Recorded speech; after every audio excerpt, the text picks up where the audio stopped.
Welcome back to News. Now, Armenia's parliamentary election delivered a clear victory for Prime Minister Nikol Pashinyan and his civil contract party, securing another mandate at a time of significant regional and geopolitical change.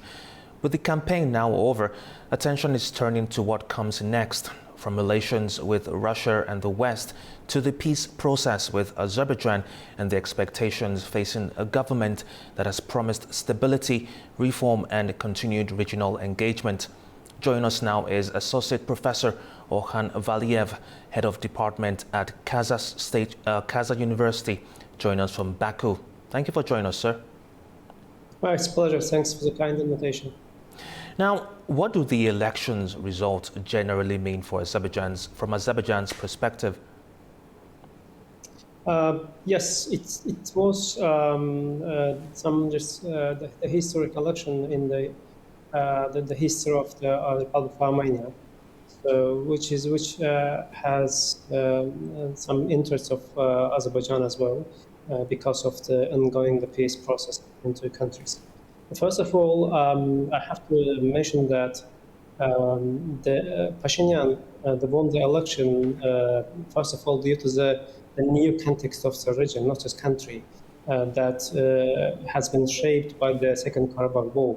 For example, it is due to the context of the region, the irredentist, the policy won't be able to come to the agenda of the country. I mean, Armenia again, because we are not living in the 20th century at the end of the last 20th century. So when we experienced the different context. So first, it is, I think, the clear. The main consideration from Azerbaijan is that contribution to the peace process.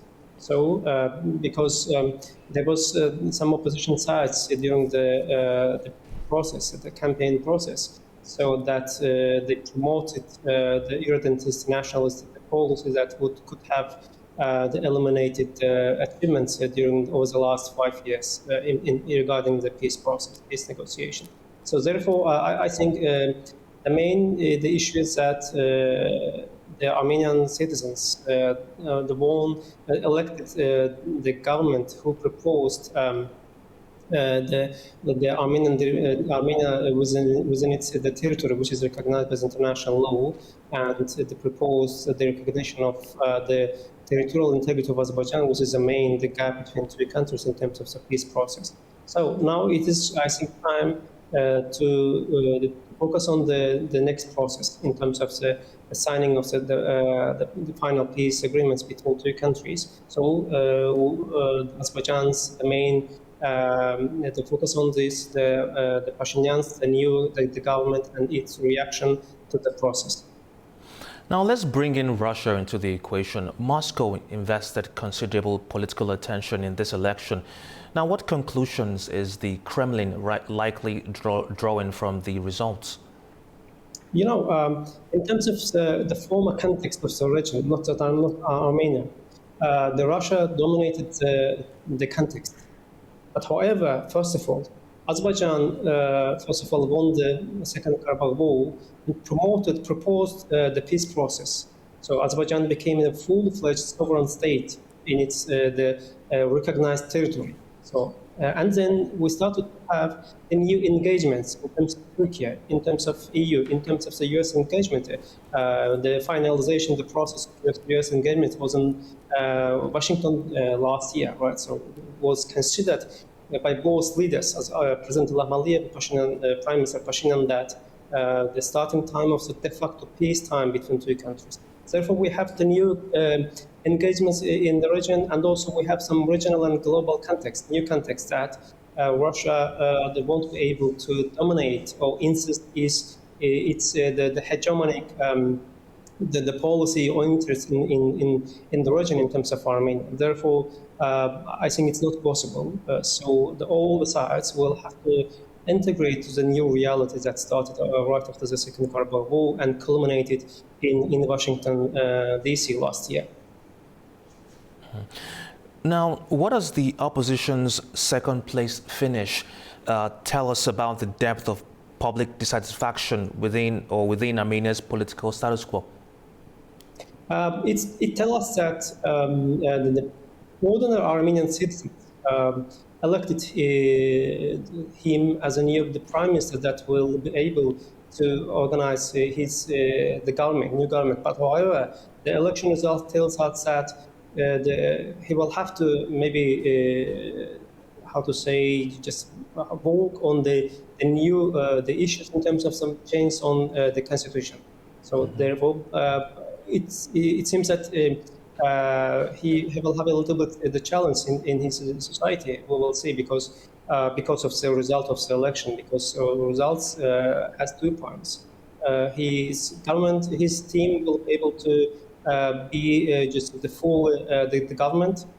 But however, in terms of the constitutional change, which is critically important in terms of the peace process, and also implementation of the projects, including the corridor, trip road.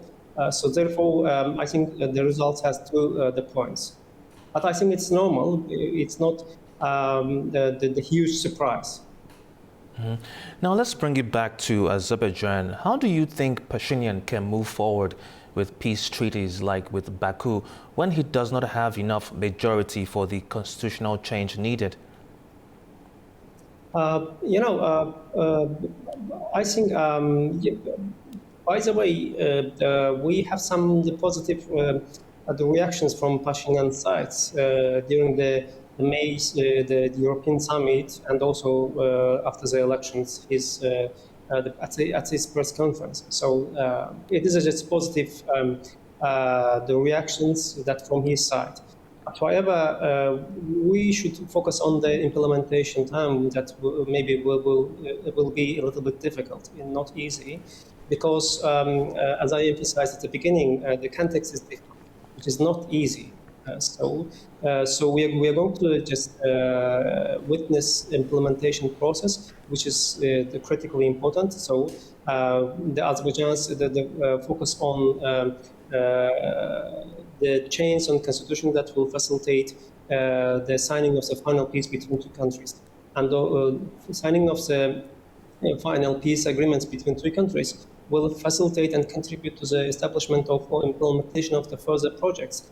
Because, if you remember, right after the Washington summit, Prime Minister Pashinyan said that the process that will make the region a transit the country that will bring the prosperity to our countries. So it seems that yes, they bear in mind these benefits of the process. So now that time is just the implementation. So he should focus on the new government will have to focus on the convincement of the society, or just let's say the parties at the parliament, the change on the constitution, which is critically important because the Pashinyan's campaign was based on the Armenians' real territory.